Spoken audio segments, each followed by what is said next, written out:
Aujourd'hui, je suis avec Monsieur Varro, qui est donc le PDG de Blacknut, une start-up qui a été créée en 2016 et qui est, je cite, après vous me direz si vous aimez ou pas cette dénomination-là, le Netflix français du jeu vidéo. Donc vous proposez aujourd'hui des jeux vidéo en streaming pour que chacun d'entre nous puisse jouer sur la base d'un forfait mensuel. Ce que je peux vous proposer dans un premier temps, c'est vous laisser présenter votre entreprise et j'irai plus loin. Quelles sont les différentes étapes? Comment vous est venue l'idée? Comment vous avez mis en œuvre l'idée? Comment vous avez trouvé les financements? Quelles sont les aides que vous avez eues? Voilà vraiment toute la construction de l'idée qui arrivait dans votre tête jusqu'à le lancement et ce qu'en est aujourd'hui Blacknut. D'accord. Bah déjà, merci beaucoup Denis pour cette invitation et cette opportunité de partager notre projet. Donc je trouve super en fait d'avoir l'occasion, en plus je crois que le débat est filmé, donc que le plus grand nombre puisse diffuser. Voilà. En fait, le résumé du Netflix jeux vidéo est très approprié. En fait, c'est aussi comme ça que les gens nous reconnaissent. Alors le Netflix français du jeu vidéo, oui, on est effectivement français, même breton on va dire de souche, français, mais déjà international en fait par la portée du service. Je pense qu'on est dans un monde qui est mondialisé. Si on avait comme vocation juste d'être un service français de distribution de jeux vidéo, je pense que ça serait voué à l'échec. Donc pour revenir aussi à l'origine du projet, on verra que l'aspect de penser le projet comme quelque chose de mondial, de global dès le début, était dans les gènes de la société. Alors, pour revenir sur ce qu'on fait nous, on est effectivement un système de distribution de jeux vidéo en streaming, donc comme ce que fait Netflix pour la vidéo, c'est-à-dire qu'en fait on va sourcer, donc négocier les droits d'un grand catalogue de jeux.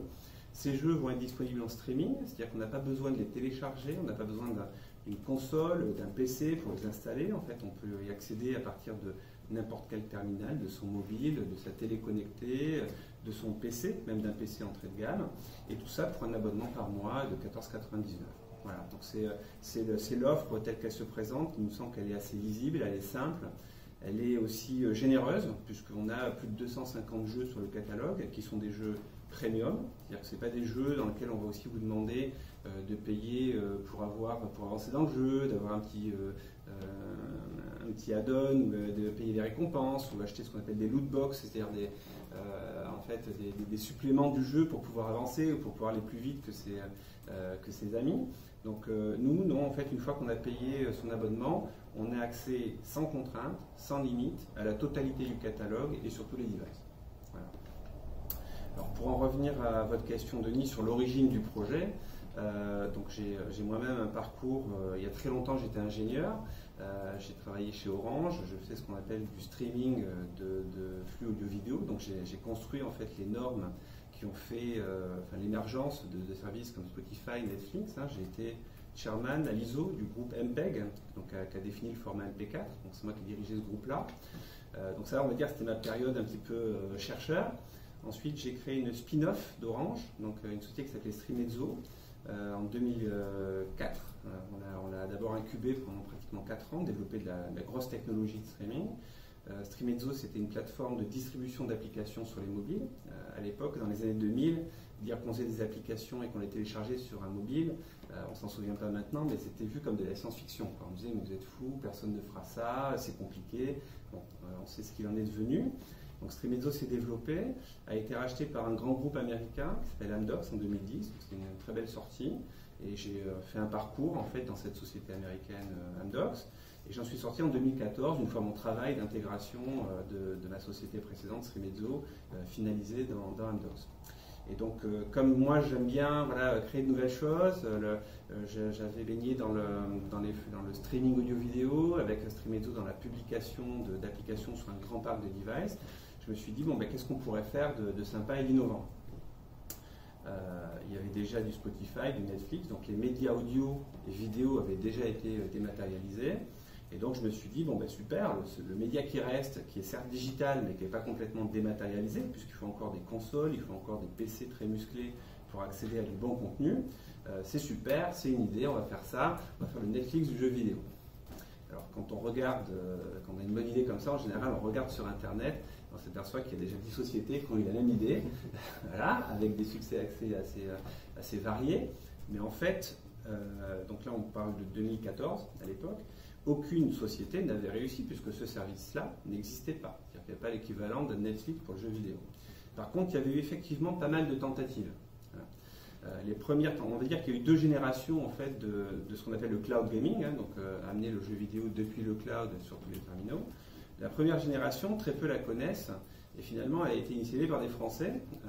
Donc là encore, une fois en général, on fait un peu de French bashing, mais là, le cloud gaming, quelque part, c'est des choses qui ont été commencées par Alcatel dans les années 2000.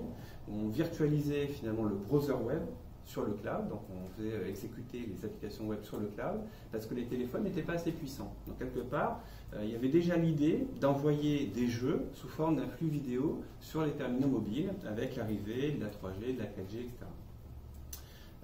Ça n'a pas marché. Alors ça n'a pas marché pourquoi? Ben là en fait, le browser, donc le navigateur, s'est intégré très rapidement dans les téléphones mobiles et cette solution est devenue obsolète.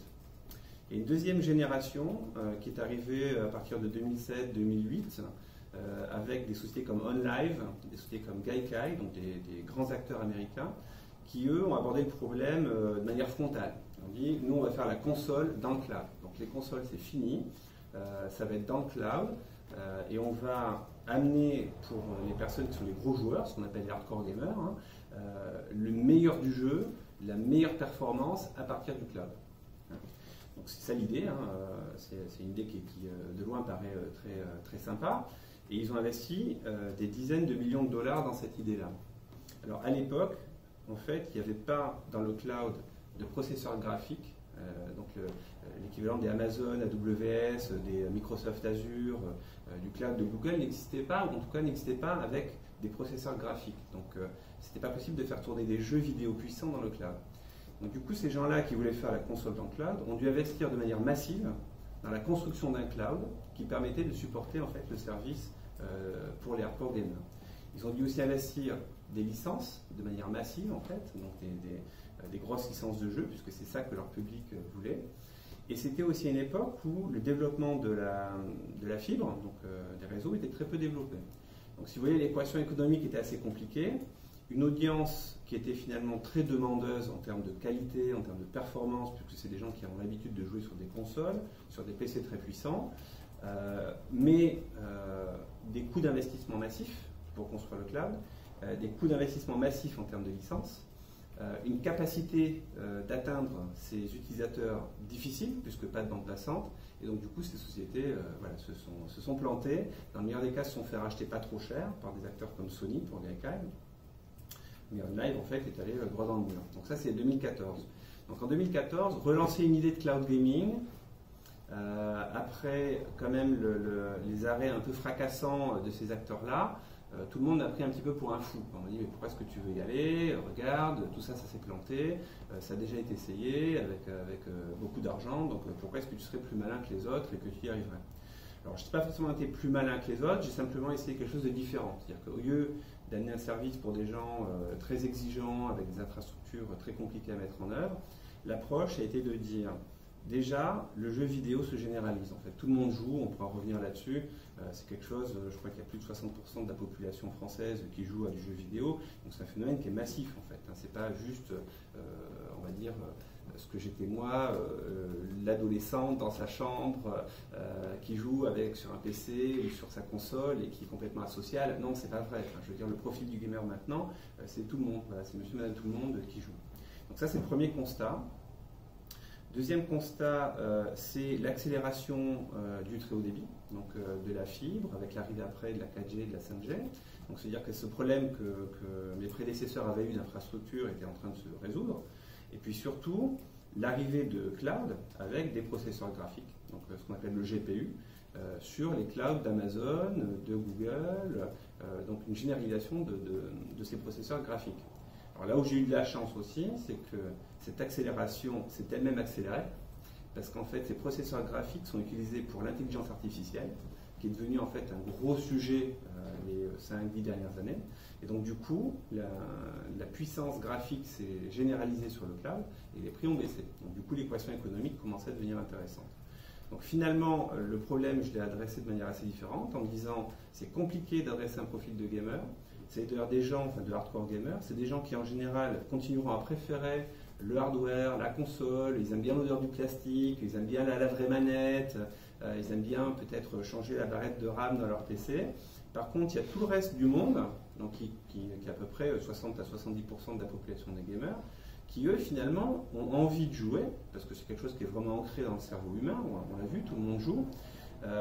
Ils ont un problème d'accès et de découverte aux jeux vidéo, parce qu'ils ne savent pas forcément à quel jeu jouer, ils n'ont pas le temps de se renseigner, c'est des gens qui travaillent aussi, ils n'ont pas le temps de passer des heures sur les réseaux sociaux pour dire bon ben alors à quel jeu je vais jouer, qui finalement se trouvent à jouer à des jeux, voilà, ce à quoi joue le voisin, qui sont, on va dire, vous savez, ces jeux freemium en fait, hein, qui sont faciles à jouer, qui vont créer une habitude pour après créer en fait une addiction, une frustration et déclencher un acte d'achat. Donc en fait, pour moi, c'est des jeux qui ont un peu détourné les mécanismes du jeu vidéo, c'est-à-dire d'amener du bonheur, de la compétition, etc., dans un but purement mercantile. Donc il y avait cette volonté de jouer. C'est ce problème en fait que les gens ont d'accéder et de découvrir les jeux, et donc c'est ce problème que je résous. Donc avec Netflix, on va permettre au grand public de très facilement accéder et découvrir l'univers du jeu vidéo, mais en revenant en fait aux sources du jeu vidéo. Et donc les sources du jeu, c'est le jeu, c'est d'amener du plaisir, de la compétition, du partage, s'amuser, se faire peur, découvrir, rêver, voilà, toutes ces sensations en fait que peut amener le jeu vidéo. Donc voilà un petit peu la genèse du projet. D'accord. Là, c'était donc la partie un peu technique et réflexion du sujet. Au niveau financement, alors peut-être par rapport à votre première entreprise qui est vendue, je pense, peut-être un apport en fonds propres, certainement aussi des appels à d'autres structures. Comment ça s'est passé? Est-ce que vous avez eu des difficultés à vous faire financer par des entreprises, enfin des banques françaises ou étrangères? Alors, la réponse, en fait, c'est une réponse de Normand, c'est oui et non. C'est-à-dire qu'en fait, donc j'ai commencé à concevoir le projet en 2014, à faire, on va dire, mes devoirs. Hein. Pourquoi est-ce que les sociétés précédentes s'étaient plantées? Pourquoi ça pourrait marcher maintenant? Comment ça va faire des proof of concept? Et puis, je me suis dit, voilà, pour monter quelque chose d'un peu sérieux, il faudra au moins 5 millions de financement. On verra dans BlackNut, c'est pas juste une petite application, c'est pas deux développeurs qui peuvent faire ça dans un coin. Non, il y a un certain nombre de verrous à lever, qui sont des verrous techniques. Donc faire l'infrastructure de streaming avec une latence faible, donc il y a des vrais problèmes techniques en fait derrière, avec la capacité de gérer de l'éditorial, donc comment est-ce qu'on accède aux jeux, comment est-ce qu'on les met à jour, comment est-ce qu'on crée en fait toute une stratégie de communication autour du catalogue, donc premier sujet. Deuxième sujet, c'est la construction d'un catalogue de jeux vidéo. Donc, comme vous savez, l'acquisition de licences, c'est un problème qui est compliqué. Donc là aussi, ça demande des personnes qualifiées qui vont aller discuter avec les publishers, qui vont négocier des contrats pour avoir en fait ces droits et les publier en fait sur les plateformes. Il y a ensuite une stratégie de distribution, parce que c'est bien beau d'avoir, on va dire, une super plateforme, des jeux extraordinaires, mais si on ne leur donne pas une audience, ben, ça ne sert à rien. Donc comment est-ce qu'on amène cette audience-là avec voilà, des coûts raisonnables, hein, parce qu'on sait que c'est ça qui coûte cher. Et tout ça, en fait, dans une équation économique qui fonctionne. Donc ça, c'est compliqué. Voilà. Donc j'avais estimé l'enveloppe initiale pour avoir un premier service lancé avec des métriques quelque part d'usage, à peu près 5 millions.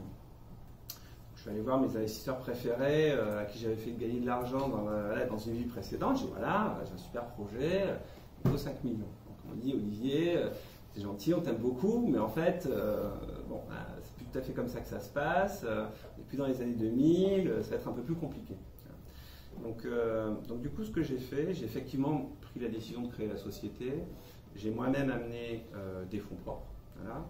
Et là, c'est là où on a quand même en France des mécanismes extraordinaires. La BPI a dit, bon, bah, Olivier, si tu mets tant, moi je mets pas la même chose. Donc du coup, ça m'a permis d'avoir un premier, je veux dire, investissement qui m'a permis de construire un proof of concept, donc une première maquette technologique qui démontre le service.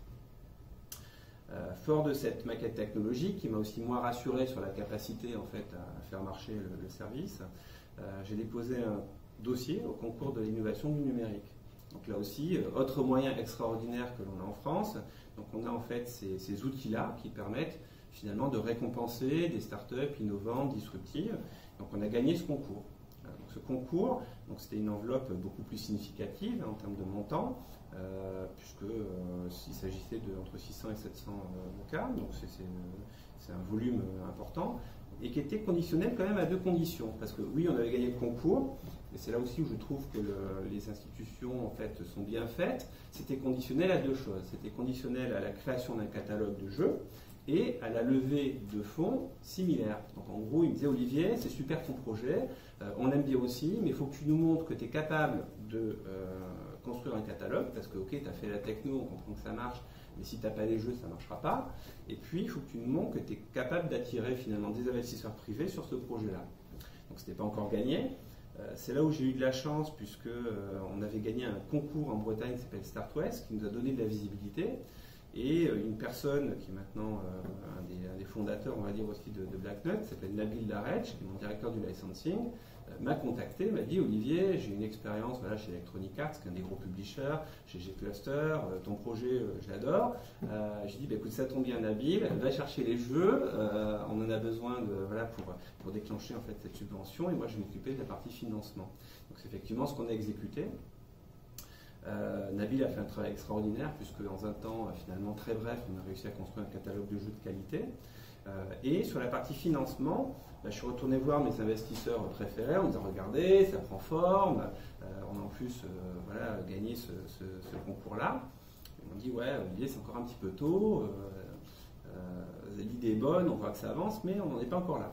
Donc du coup, ce que j'ai fait une levée de fonds avec du crowdfunding, avec une plateforme qui s'appelle Gwenec, qui est une plateforme bretonne, pour effectivement générer ces 500K. Et donc c'est quelque chose qu'on a fait dans un temps record. Je crois qu'en moins de 2 ou 3 mois, on a levé ces 500K. J'ai aussi moi personnellement contribué, donc quelque part j'ai peut-être forcé la main du destin aussi et fait en sorte que ça se passe.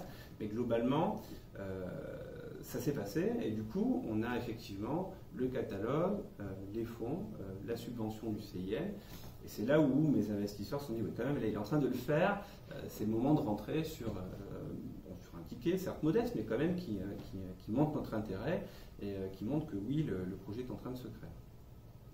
Ça, avec en plus des compléments en fait, de banques qui nous ont suivis, donc j'ai des partenaires bancaires qui nous ont accompagnés, donc sur un projet très tôt, je trouve ça hyper courageux de leur part.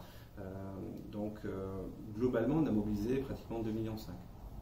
C'est à peu près la moitié du budget dont j'avais besoin, mais globalement, ça nous a permis d'avancer. Ça a permis quelque part de finaliser une première version de la plateforme, ça a permis de finaliser le catalogue, de construire toute l'expérience utilisateur, de lancer une version, ce qu'on appelle une version bêta, donc une première version du service, et de faire un premier lancement commercial en janvier 2018. Alors là, ça a l'air très simple tel que je le raconte, mais en fait, on a eu tout un tas de sujets aussi compliqués, hein. Que ce soit des sujets techniques, que ce soit des sujets de licensing.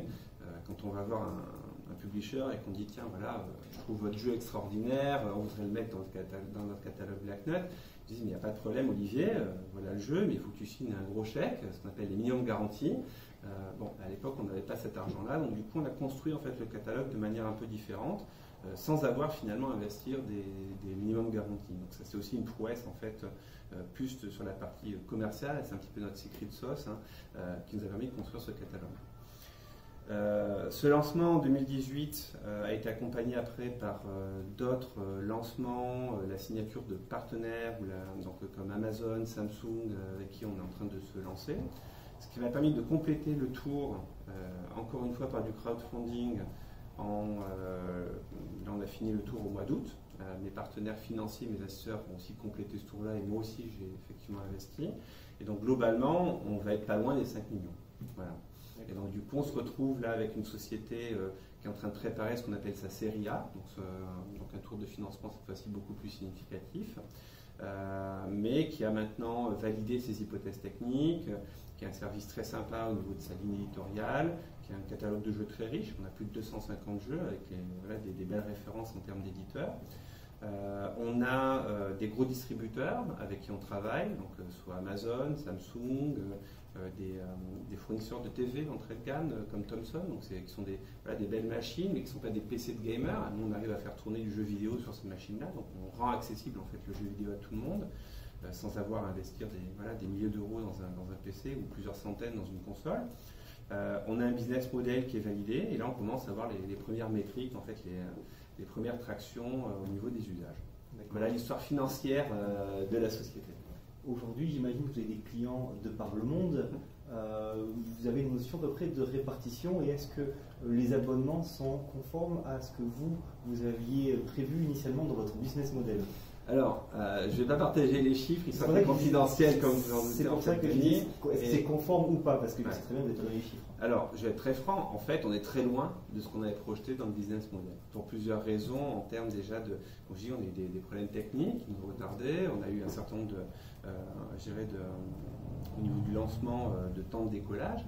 Donc la réponse claire, c'est non. Enfin, je veux dire, ça serait mentir de dire autre chose. Par contre, ce qui est important, surtout pour les partenaires financiers comme investisseurs, c'est la manière dont on a exécuté, c'est ce qu'on est en train de créer, et effectivement les perspectives qu'on est en train de mettre en place. Et ça, je dirais, c'est l'équipe qui est actuellement en place, la manière dont elle déroule, qui, quelque part, donne confiance en fait, à nos partenaires financiers sur les perspectives de la société. Donc ça, afin d'avoir passé quelque part ces étapes difficiles, nous permettent maintenant d'avancer. Et pour répondre à la question, on a lancé en fait le service en France à la Paris Games Week en bêta l'année dernière à peu près à cette époque-là, puis en commercial en début 2018. On a donc des utilisateurs en France, mais grâce à notre partenaire Amazon, on a maintenant le service lancé au Royaume-Uni, en Allemagne. On prévoit de le lancer aux États-Unis l'année prochaine. Et avec d'autres partenaires en fait plus internationaux, on va renforcer cette présence aux États-Unis et voilà, conquérir le reste du monde. Donc en fait, on a quelque part cette capacité, enfin, comme je vous le disais, dès le début, on avait cette ambition mondiale. C'est comme ça qu'on l'a construite, avec des partenaires qui sont, dès le début, des distributeurs mondiaux. Voilà, faire un service juste franco-français de jeux vidéo, ça n'a pas de sens. Le jeu vidéo, encore plus que les séries ou que les films, c'est un média international en fait. Donc ça aurait été une erreur de dire je vais commencer à faire un service de jeux vidéo français pour les Français, etc. Donc oui, on l'a fait, mais il est aussi en fait global. Okay. Je vais faire une petite comparaison avec un autre outil, un autre logiciel, ou je ne sais pas quel terme utiliser, qui est Dailymotion. Ouais. Dailymotion, ils ont quand même fait quelque chose d'extraordinaire. Complètement. Et malheureusement, ils se sont fait dépasser par une autre entreprise américaine dont je refuse de donner le nom. On voit que les startups, entre le moment où on a la bonne idée et qu'on crée et qu'on veut vraiment le lancer, parfois il y a des établissements d'autres pays qui sortent la planche à billets ou ce qu'il faut pour essayer de rapidement rattraper leur retard et le doubler. Comment vous prévoyez justement cette capacité, cette volonté que d'autres pays ou d'autres entreprises auraient à vouloir rapidement reprendre votre idée et écraser, enfin, je dirais plutôt être omniprésent et ne plus vous laisser la place? Alors, déjà, la concurrence est toujours bien. Enfin, je veux dire, ça montre qu'il y a un marché, ça montre qu'il y a une dynamique.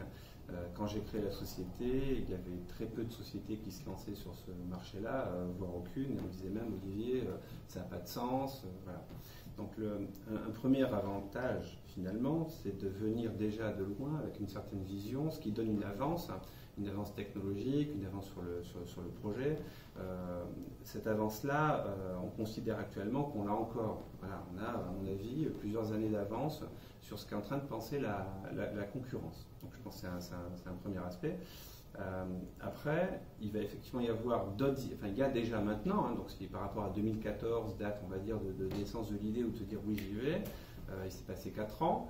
Maintenant, si on regardait ce qui s'est passé en 4 ans, le mot de cloud gaming, qui était un mot tabou dans la bouche de tout le monde, que ce soit des investisseurs ou des publishers de jeux vidéo, est maintenant le mot à la mode. Voilà. Donc, que ce soit en fait Yves Guillemot d'Ubisoft, que ce soit Electronic Arts, donc un des plus gros acteurs du jeu vidéo qui rachète une société qui s'appelle Gamefly, que ce soit quelque part Nintendo qui lance des jeux vidéo comme Assassin's Creed sur la Switch, donc sur finalement une petite console. Donc le cloud gaming est à la mode, on est dans le marché. Donc, quelque part, c'est en train de se passer. Et pour une start-up, c'est toujours bien d'être dans un marché qui existe que de dire je suis unique, mais finalement dans un marché qui n'existe pas. Donc encore une fois, l'aspect il y a de la concurrence, c'est plutôt quelque chose de rassurant dans le sens où on se dit bon ben voilà, il se passe vraiment quelque chose, donc c'est intéressant. Troisième point, c'est en fait, une fois qu'on se dit, bon, bah, ok, on a une idée, on est en avance, que oui, cette idée, elle est plutôt bonne, il y a un marché, ça se développe, comment est-ce qu'on se distingue de cette concurrence-là? Donc en fait, la manière dont on se distingue, enfin dont BlackNut se distingue, c'est nous on définit une nouvelle catégorie qui n'existe pas.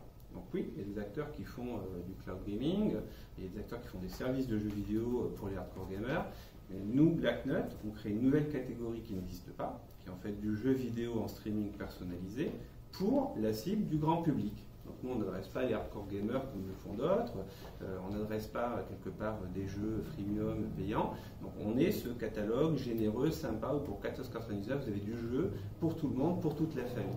Cette catégorie-là, pour le moment, il n'y a aucun autre acteur qui se positionne dessus. Ils ont choisi d'autres créneaux, et ils définissent sans doute eux-mêmes leur propre catégorie, mais nous on définit cette catégorie, on la définit, c'est-à-dire qu'on définit ce marché-là, et on est le leader de ce marché-là.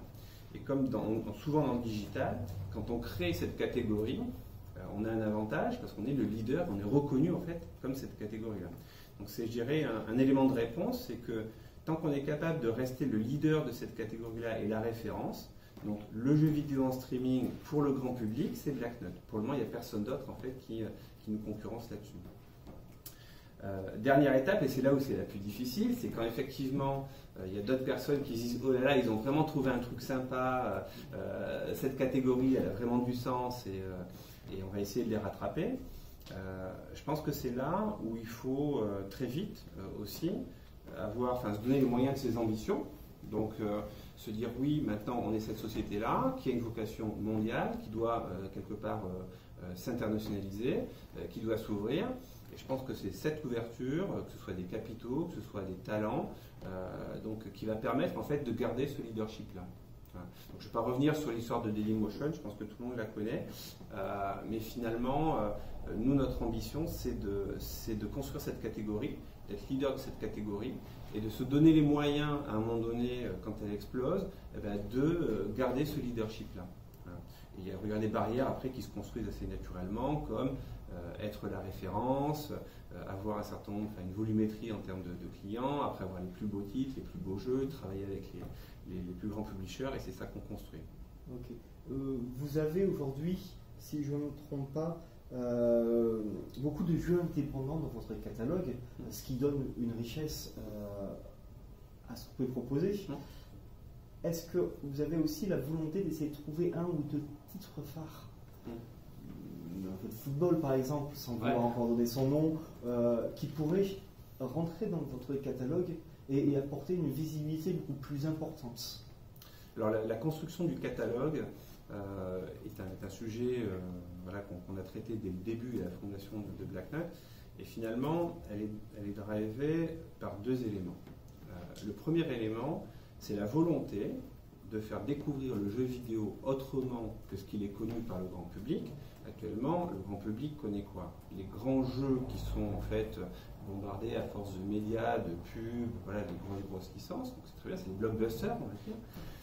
Et les jeux freemium qui, comme on a vu, ne sont pas forcément des jeux, sont des machines à sous. On peut dire la machine à sous est un jeu, mais ce sont des machines à sous.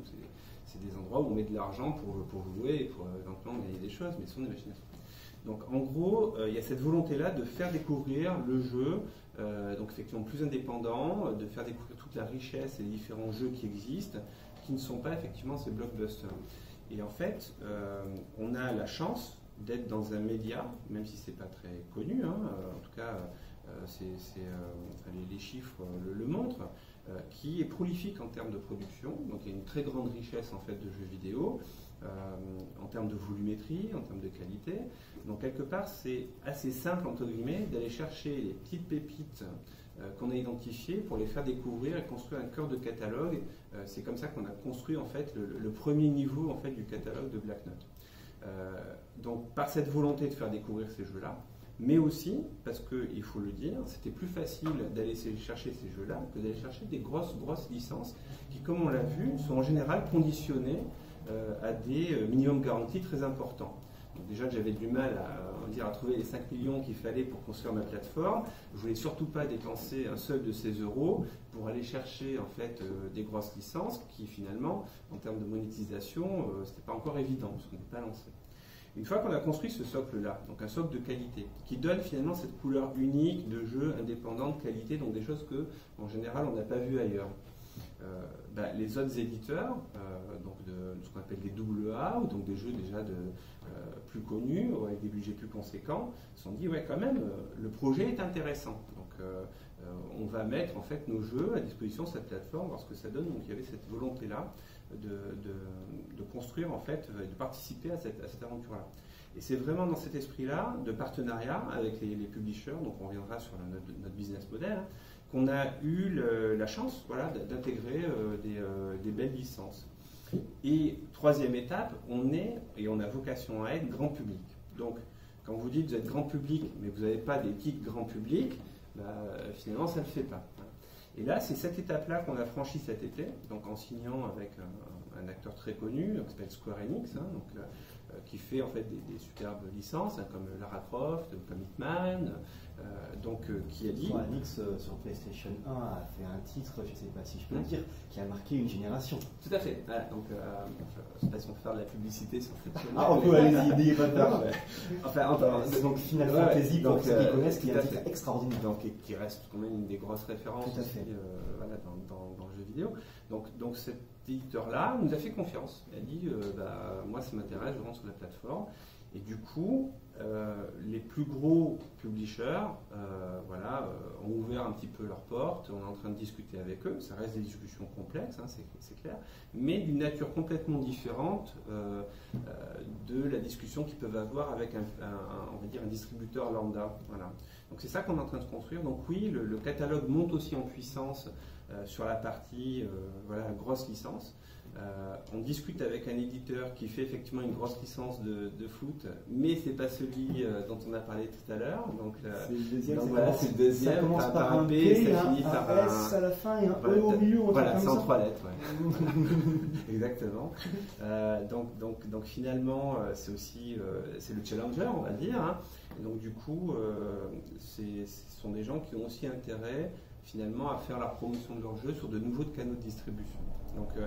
Donc on va garder de toute manière, je parlais de notre ADN, qui est d'une part de faire découvrir le jeu différemment, de faire découvrir ces pépites indépendantes qui sont assez magiques, que tout le monde n'aimera pas d'ailleurs, hein, on a des gros débats en interne. Hein. Moi il y a un jeu en fait qui s'appelle Tiny Echo, je ne sais pas si vous connaissez, c'est un petit jeu très mignon, dans un univers complètement onirique. Il n'y a rien à faire à part que d'aller poster des lettres et trouver à qui en fait on va donner cette lettre-là, mais c'est magique, hein, c'est un univers un petit peu comme les univers de Totoro, du studio Ghibli, vous voyez, donc c'est très dessiné. Voilà, il y a des personnes dans Black Knot qui ne peuvent pas jouer une minute à ce jeu-là parce qu'il ne se passe rien et qu'il n'y a pas à tirer sur 10 trucs à la fois en appuyant sur des combos à 50 touches. Quoi. Voilà. Donc quelque part, il y en a pour tout le monde, mais on fait découvrir ces pépites-là. Donc premier élément de notre ADN. Deuxième élément, on est grand public. Voilà, on n'est pas juste un service confidentiel pour les personnes qui, comme moi, auront plaisir à jouer à Tiny Echo, mais non, on va retrouver les licences les plus connues qui vont de jeux rétro aussi. Hein, donc on va avoir des licences sur des plateformes de SNK, enfin, je ne sais pas si vous connaissez, même du Pac-Man, des jeux comme ça, jusqu'aux jeux les plus récents et aux blockbusters les plus récents. On a cette volonté-là. Alors, on ne peut pas être un service grand public si on n'a pas ces licences-là, mais on ne peut pas avoir cette touche qualitative, cet amour du jeu vidéo et faire découvrir aussi les belles créations qui existent si on n'a pas ces jeux indépendants qu'on est en train de mettre à disposition de tous. Oui, c'est vrai que c'est souvent, c'est en aparté, mais lorsqu'on parle après de titres connus, et c'est partout dans les vidéos, on dit on perd l'ADN indé qui est le nôtre, et pour un certain type de client, c'est toujours un peu difficile. J'ai une question qui a été posée sur le hashtag GEJV, donc qui est le hashtag qui permet à chaque personne qui le souhaite de participer aux échanges. Je vais vous la lire. C'est une question en plus qui est d'actualité. C'est le Pass Culture évoque l'intégration des jeux vidéo dans ce pass. L'entreprise Black Knot sera-t-elle concernée par ce pass et quelle perspective ce pass offre-t-il aux jeux vidéo français? Donc surtout la première question, est-ce que vous êtes aujourd'hui dans la discussion du Pass Culture et comment ça se passe? Alors, on est dans cette discussion-là. On avait, nous d'abord, il y a quelques mois, contacté finalement les personnes qui sont voilà, qui s'occupe de la mise en place du pass culture. C'était un petit peu tôt, mais récemment on a été contacté, je pense que c'est le CNC qui gère ce projet-là, pour voir effectivement comment est-ce qu'on pourrait participer à ce pass culture. Alors d'abord, on se sent très clairement concerné. On ne voit pas comment il pourrait y avoir un pass culture sans jeux vidéo. Je pense que c'est un média qui, mérite d'être connu, a sa place parmi tous les autres médias. Donc oui, comme je vous le disais, on s'est senti très vite concerné par ce sujet-là. Et on va essayer de construire effectivement une offre. Pour être très clair, je pense que les modalités du pass culture sont peut-être pas encore complètement claires pour nous. En tout cas, elles n'étaient pas il y a quelques mois. Peut-être que maintenant elles le sont et on va pouvoir construire une offre autour de cette offre-là, mais clairement, sont concernés. De manière plus large, on est concerné aussi par l'intérêt des médiathèques et des bibliothèques à distribuer du jeu vidéo. Donc là, c'est une équation qu'on n'a pas encore complètement résolue, parce que ce qu'on voit, c'est que les bibliothèques et les médiathèques, qui sont quand même le troisième lieu où on va trouver du livre, on va trouver de la musique, on va trouver des vidéos, ont du mal finalement à offrir du jeu vidéo. Pourquoi est-ce qu'ils ont du mal? Parce que même si le jeu vidéo est par essence digital, il a été encore ancré dans son univers physique avec des DVD, des consoles, donc des machines dont on a besoin. Donc finalement, ce que fait Black Knot, nous on libère le jeu, comme le génie en dehors sort de sa lampe, de ce support physique, d'accord? Puisque finalement on va pouvoir y accéder de n'importe quelle machine, de n'importe quel PC, télévision connectée, ordinateur, sans avoir besoin en fait de support physique. Et on n'a pas besoin non plus de louer ou de prendre à la bibliothèque un support physique. Donc il y a cette demande-là. L'équation est compliquée parce que finalement il y a une équation aussi économique. Les budgets des médiathèques sont assez restreints. Et nous, quand on diffuse quelque chose sur le cloud, il y a un coût finalement, puisque chaque fois qu'on stream en fait ce flux vidéo, il y a un coût. Et donc arriver à construire une offre qui soit à la fois généreuse pour les bibliothèques parce qu'on a envie de donner un certain nombre d'heures, de découvrir le catalogue. Nous-mêmes, on n'a pas envie de brider le catalogue et de dire bon, vous aurez accès que à ces jeux-là, ça n'a pas de sens pour nous. Tout en maintenant en fait une logique économique viable pour la société, parce qu'on n'est pas une non-for-profit organization. On a besoin, on est un objet économique qui a besoin effectivement de marcher en fait. Sur ses fondamentaux. On n'a pas encore craqué complètement cette équation-là. On l'a par contre, on a quelques offres pour qui ça marche, pour certaines médiathèques ça marche, mais on n'a pas encore complété ça. On est en train de faire des expérimentations d'ailleurs, en train de proposer des expérimentations. C'est un vrai sujet. Et pour nous, le jeu vidéo a complètement sa place dans les médiathèques. La solution qu'on amène, et je crois la seule solution qui permet de vraiment résoudre le problème, parce qu'il y a d'autres solutions, mais qui sont juste, par exemple, pour un jeu, ou qui sont basées sur, oui, mais il faut un compte dans un store comme Steam, par exemple. Donc, alors, un store comme Steam, déjà, si vous voulez expliquer à ma grand-mère ce que c'est le store Steam, ça va être compliqué. Pourtant, ma grand-mère peut avoir envie de jouer à des jeux vidéo, des jeux où elle n'aura pas besoin non plus de cliquer très vite, mais qui lui permettront d'apprendre des choses, de passer du temps, de s'amuser et compagnie. Et bien, ça, ce problème-là, on le résout, mais on n'a pas encore complètement craqué l'équation sur la partie médiathèque. Donc peut-être que le pass culture résoudra une partie de cette équation-là, je ne sais pas. D'accord, merci Kevin pour la question. Donc il y a des partenariats avec Amazon, on en a parlé. Levée de fonds, Business Angel, on en a parlé.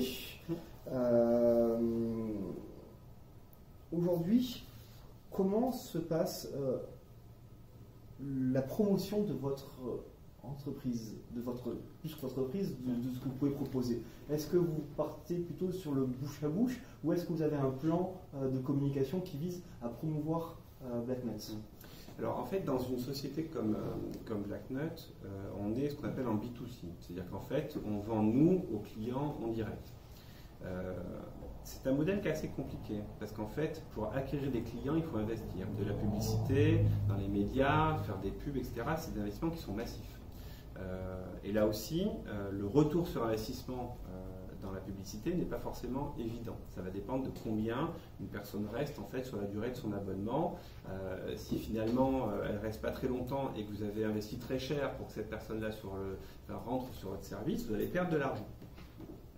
Ça, c'est un point que j'avais effectivement identifié dès le début de Black Knot. C'est-à-dire que oui, on veut avoir notre propre marque, parce qu'en fait, faire un service qu'on appelle marque blanche, à mon avis, c'était voué à l'échec. Si vous regardez sur l'audio et la vidéo, aucune plateforme de streaming audio-vidéo qui se vendait en marque blanche n'est devenu le Spotify, le Netflix, le Deezer actuellement. Donc oui, c'est encore une fois faire de la belle technologie, on sait faire ça en France, très très bien d'ailleurs, mais finalement arriver à passer à l'échelle supérieure et de se dire maintenant on est la référence du jeu vidéo en streaming, etc., il fallait passer par une marque propre. Voilà. Donc ça c'était un des premiers postulats en fait de Black Knight. Ça demande une intensité capitalistique importante, donc des investissements massifs. Donc c'est pas 5 millions qu'il faut, peut-être 15, 20 et sans doute beaucoup plus après.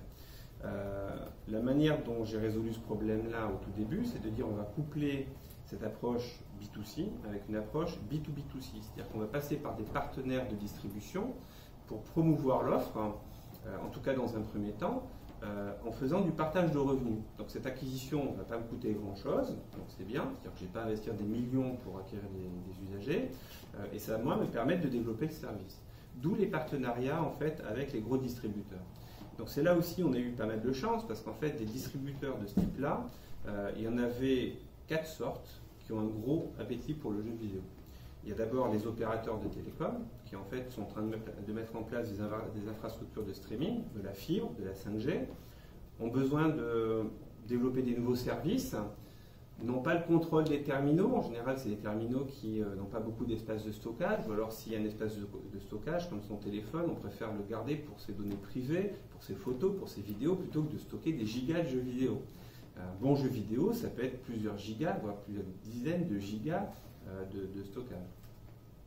Donc du coup, une solution de streaming comme Black Knight est une solution idéale pour ces acteurs-là. Finalement, on va transformer leur set-top box, leur boîtier opérateur, leur mobile ou les tablettes en consoles de jeux qui vont finalement mettre en avant la qualité de leur réseau. Donc le très haut débit, la faible latence, ces caractéristiques qui sont les caractéristiques de la fibre ou de la 5G.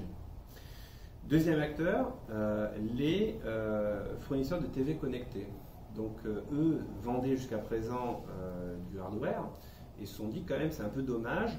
Il y a plein de gens qui font des services comme Netflix, voilà, comme Spotify. Nous on ne prend aucune valeur ajoutée alors que c'est nous qui fournissons l'écran. Et ce qu'a réussi à faire Apple, c'est finalement à fournir un store et à prendre de la valeur en fait sur ces applications. Donc ces gros acteurs comme Samsung, comme Philips se disent on va nous aussi diffuser des médias, on va être un store. On a déjà, je ne sais pas combien de Netflix, je ne sais pas combien de Spotify. Par contre, sur le jeu vidéo, il n'y a personne. Par contre, le jeu vidéo, moi sur ma télé, j'ai pas beaucoup d'espace de stockage. Mon processeur n'est pas très rapide. Comment est-ce que je fais pour amener autre chose qu'un petit jeu voilà, sur ces télés-là? La solution, encore une fois, de Black Knight, avec du streaming, la puissance est sur le cloud, c'est la solution la plus adaptée. Donc, d'où les partenariats avec des acteurs comme Samsung. Troisième catégorie d'acteurs, ce qu'on appelle les acteurs over-the-top, OTT. Donc c'est les gens qui fournissent des dongles, donc des petites clés qu'on branche en fait sur le port HDMI de la télé, et qui permettent d'accéder à tout un tas de services. Donc finalement il y a le Chromecast de Google, il y a l'Apple TV, et Amazon a développé son stick, son Fire TV Stick, sur lequel en fait on a accès à tout un tas de services. Donc là pareil, même problématique, des gens qui veulent amener des services. Pour se différencier, le jeu vidéo, puisque c'est ça qui est vraiment à la mode. Très compliqué d'amener du jeu vidéo parce que pas de puissance et pas de stockage.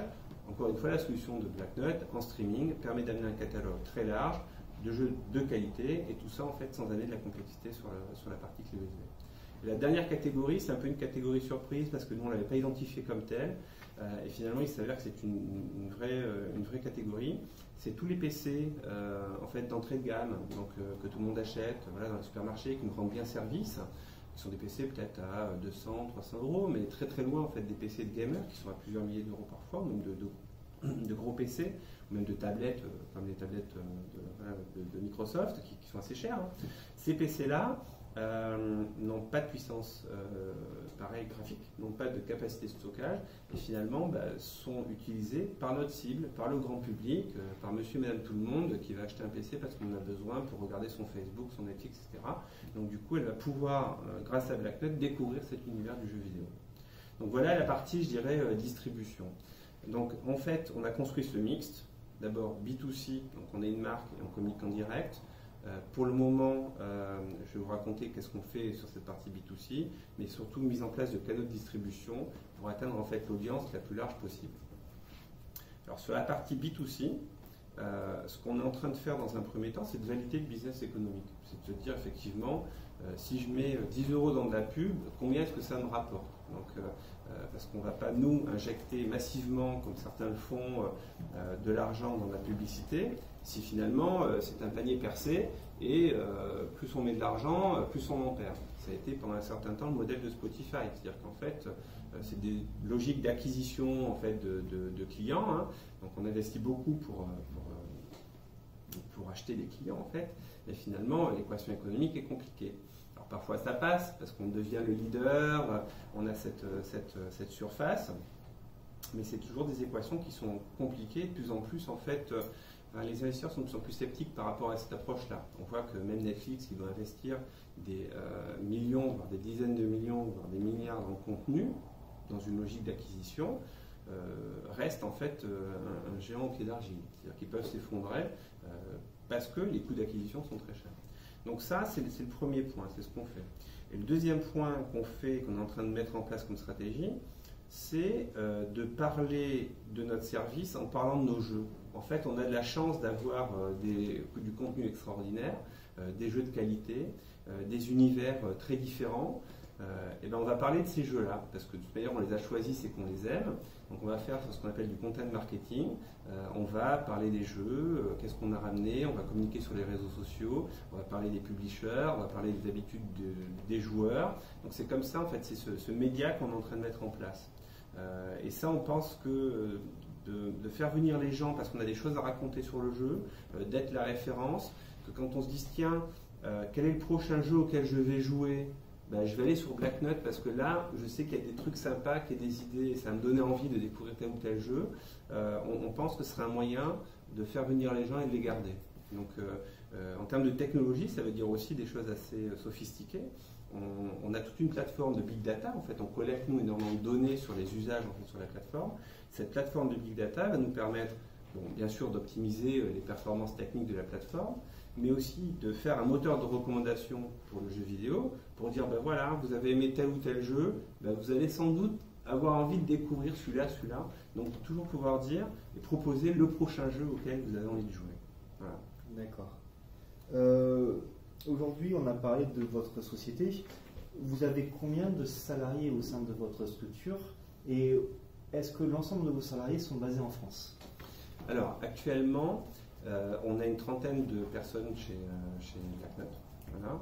Sur ces 30 personnes, il y a tout le cœur de la R&D, donc vraiment toute la partie technique, c'est les gens qui construisent la plateforme qui est à Rennes. Donc, on est hébergé dans la pépinière d'entreprise de Rennes, c'est là où en fait on a créé la société, donc tout le cœur technique est là. On a ensuite un bureau à Paris, donc il y a une dizaine de personnes. Ces personnes-là s'occupent essentiellement de communication, de marketing, de licensing, de développement de business. Ils sont à Paris parce que c'est des métiers où c'est plus facile en fait d'être dans une géographie où prendre un avion nous donne voilà, en zéro stop au changement, on est aux quatre coins du monde. C'est un petit peu plus compliqué quand on est en province, même si ça se fait très bien de Rennes, mais quand même c'était plus simple. Il y a aussi des gros acteurs qui sont là. Donc ça c'est la partie on va dire française. Et on est en train de se développer à l'international.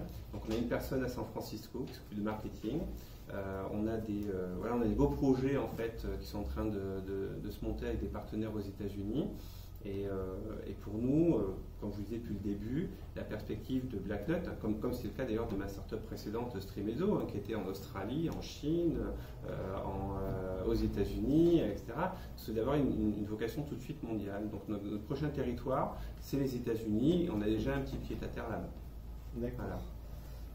Est-ce qu'aujourd'hui, on en a parlé rapidement, vous avez des concurrents ou des homologues à l'étranger qui poussent pour essayer de vous écraser tout simplement, de prendre votre place? Alors, la place, en fait, telle qu'on se l'est définie nous, non. C'est-à-dire qu'en fait, on est actuellement le leader sur cette nouvelle catégorie qui est, si vous voulez, on pourrait le résumer, on est l'équivalent de la Wii, de la Nintendo Wii dématérialisée. C'est-à-dire que cette console vraiment grand public, on est service vraiment grand public pour tout le monde, on n'est pas pour juste les hardcore gamers, avec un catalogue généreux, avec ce mix entre des indépendants et des grandes licences. Actuellement, on ne sent pas de pression de la concurrence. C'est un domaine qu'on est en train d'inventer, pour plein de raisons aussi. Hein. Il y a des points techniques, comme on l'a vu, il y a des points d'infrastructure, des points de catalogue. Donc ce sujet-là, effectivement, on ne sent pas un concurrent, on dit tiens là ça y est, on est mort, on va se faire manger, il faut qu'on trouve autre chose, il faut qu'on fasse quelque chose. Il y a clairement des concurrents qui utilisent des technos similaires, ou qui font aussi des services de streaming, mais qui sont positionnés complètement différemment. Certains acteurs se positionnent par exemple en fournisseurs de technologie en marque blanche. Donc ils vont dire à des gens, si vous voulez faire un service de cloud gaming, moi je vous fournis finalement la plomberie. Voilà. Vous pensez à Shadow PC dans ce cas-là par exemple? Alors Shadow PC c'est complètement différent en fait. D'ailleurs c'est des gens qu'on connaît bien, ils étaient finalement investisseurs d'ailleurs dans ma société précédente. C'est des gens qui font je pense quelque chose d'assez extraordinaire. Ce qu'ils font, ils font un PC dans le cloud. D'accord ? Nous, on est l'équivalent de Netflix, on va dire, donc on amène du contenu, on amène un service de contenu. Eux, ce qu'ils font est différent. Leur offre de service est de dire, vous n'avez plus besoin de PC, il va être dans le cloud, en fait, complètement dématérialisé. Donc du coup, ils ont quand même besoin de construire des data centers ultra performants. Donc eux, c'est ça le pari qu'ils font. Mais le Shadow PC associé à un Steam, quelque part, ça peut proposer une équivalence à ce que vous pourrez proposer. Complètement. Mais pas pour notre cible. En fait, si vous regardez Shadow PC plus Steam, ça veut dire que je suis prêt déjà à acheter finalement un PC de gamer dans le cloud, et ça va déjà me coûter entre 30 et 40 euros.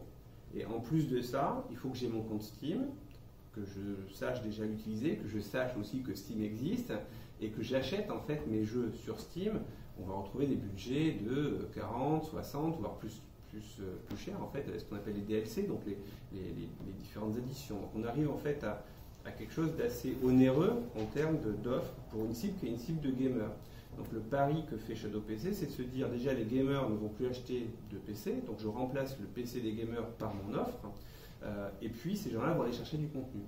Nous, le pari qu'on fait, c'est pour des gens de toute manière qui ne sont pas gamers, qui n'ont d'ailleurs même jamais entendu parler de PC gamer, qui ne connaissent même pas de Steam, mais qui jouent à des jeux et qui aimeraient bien en savoir un petit peu plus. Nous, on leur offre en fait ce catalogue de jeux. On est vraiment, nous, centrés contenu. On pourrait avoir d'ailleurs un partenariat avec Shadow sur l'utilisation, par exemple, de leur cloud pour optimiser notre service de jeux vidéo. Donc, c'est des choses qui peuvent se faire. On discute d'ailleurs avec un concurrent de Shadow qui s'appelle Liquid Sky, qui fournit aussi une infrastructure de ce type-là. Black Knot ne dépend pas des clouds. On fonctionne sur le cloud de Google, d'Amazon, on pourrait fonctionner sur le cloud de Liquid Sky ou de Shadow. Voilà. Donc ils sont en fait dans des domaines connexes, hein, pour revenir là-dessus, mais ils ne s'adressent pas à la même cible, qui est cette cible vraiment grand public. D'accord. Je ne sais pas qui va arriver, hop. Il nous reste encore un peu de temps, on va en profiter. Il me reste une minute, mais bon, ouais. Une question, vous l'avez, je dirais, approché, c'est votre business model. Business model. Là-dessus, donc, vous l'avez dit, vous devez négocier avec les différents éditeurs. Il y a aussi les coûts de cloud et de diffusion, et puis après les coûts internes. Comment ça marche, hein. Exactement, comment ça marche? Il est beau, il marche bien. Alors, en toute transparence, moi je suis un franco-français qui aime les entreprises françaises. J'espère que votre business model est le meilleur et que vous allez écraser tout le monde. Absolument, c'est le cas. Alors, pour être plus précis, en fait, quand on vend, nous, notre service 14,99, on va récupérer hors taxe à peu près 12,50.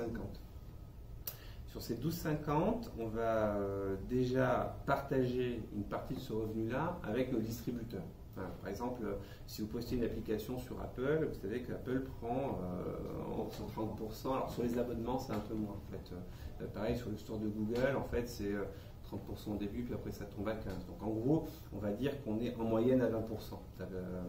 Il y a des distributeurs qui sont aussi moins gourmands que Apple et que Google. Il n'y en a pas beaucoup qui sont plus gourmands, donc je pense qu'ils sont quand même bien gourmands. Voilà. Donc on va payer ces gens-là.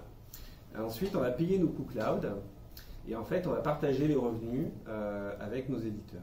Voilà. Donc, et la manière dont on partage nos revenus avec les éditeurs, on le partage au plaisir qu'ils amènent à nos abonnés.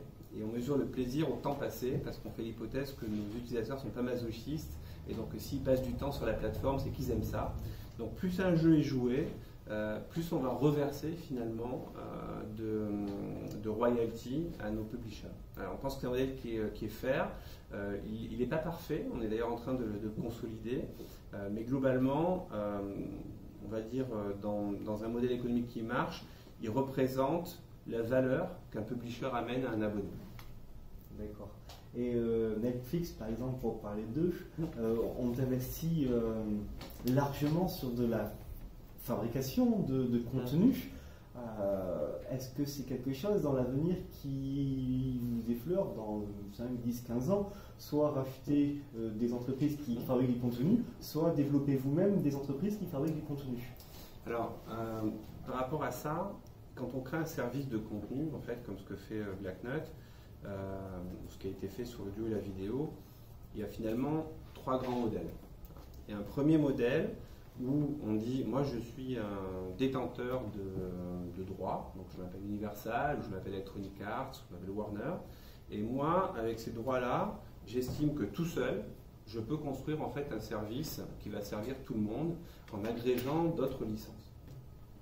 Alors c'est quelque chose qui est assez compliqué parce que déjà c'est pas le métier de ces personnes-là d'être un distributeur. Ils créent des licences et des jeux magnifiques, mais c'est pas vraiment leur métier de s'adresser au grand public comme ça. Le problème c'est qu'ils sont pas non plus des agrégateurs, c'est-à-dire qu'ils peuvent pas ramener des gens qui sont finalement leurs concurrents, ou alors il y aura toujours un petit doute finalement que Electronic Arts va mettre en avant les jeux Electronic Arts plutôt que de mettre en avant voilà, son concurrent même s'il a un deal qui va bien. Et puis si vous êtes finalement un usager, vous n'avez pas envie de jouer que aux jeux Electronic Arts parce que sinon vous n'aurez pas les autres jeux pour les raisons que je viens d'évoquer, et donc vous allez vous retrouver à payer 3 ou 4 abonnements dans ce modèle-là. Donc ça ne marche pas. Ça a été essayé dans le domaine de la musique, ça a été essayé dans le domaine de la vidéo. Aucun acteur qui était major a réussi finalement à devenir un acteur du streaming. Ce sont ce qu'on appelle les pure players, donc les Netflix, les Spotify, qui sont devenus en fait ces acteurs-là. Donc il y a des initiatives, par exemple d'Electronic Arts, de faire ça. Il y en aura sans doute. Alors pour Microsoft c'est un peu différent puisqu'ils sont à la fois éditeurs et publishers. Pour Sony c'est pareil. À terme, à mon avis, c'est voué à l'échec. Voilà, pour les raisons que je viens de développer. Le deuxième modèle, c'est un modèle à la Netflix. C'est en gros, c'est de dire, moi j'ai pas de contenu, mais je suis super bon sur la distribution. Finalement, les gens qui ont du contenu ne veulent pas me le licencier parce que voilà, ils pensent que je suis concurrent. Et puis c'est vrai que de détenir les salles de cinéma, finalement, donc la distribution, ça vous met en position de force parce que c'est vous qui décidez ce que vous mettez en avant. Donc du coup, les grands détenteurs de contenu ont dit bah non, on va pas te donner voilà, nos films, et eux ont dit bon bah c'est pas grave, moi je le fais. Donc du coup, c'est une course en avant, enfin une fuite en avant sur la construction et l'investissement du contenu pour essayer de rattraper les éditeurs. Donc cet exercice-là demande énormément d'argent. Donc on voit en fait les investissements en fait de Netflix, et aussi énormément risqué parce que finalement Netflix n'est pas un éditeur de contenu. Donc ils font des belles séries, c'est vrai, mais si vous regardez les offres en termes de films, etc., c'est pas les gros blockbusters, ça fait pas partie des gros IP. Peut-être qu'ils y arriveront un jour, hein, mais ils sont en train en fait finalement de s'inventer ce métier-là qui n'est pas le leur. Avant tout, c'était des distributeurs. Je rappelle que Netflix, ce qu'ils faisaient avant, c'était distribuer des DVD physiques dans des enveloppes qu'ils mettaient à la poste et qu'on devait retourner après. Donc leur métier, c'est la distribution.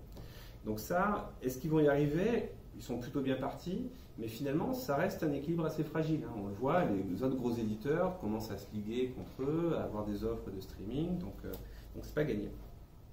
Donc pour moi, ça, c'était pas une option telle quelle, enfin, ne serait-ce que pour l'intensité capitalistique que ça demande. La troisième option, c'est de se dire, de savoir ce qu'on sait faire. Voilà. Moi, je sais faire de la distribution, je sais construire ma plateforme de streaming, je sais l'opérer, je sais parler à mon public, j'ai identifié ma cible, je vais leur amener ces types de jeux-là, etc. Et je vais établir des partenariats avec les publishers, éventuellement les faire rentrer au capital de BlackNut, donc pour qu'ils se sentent un peu chez eux.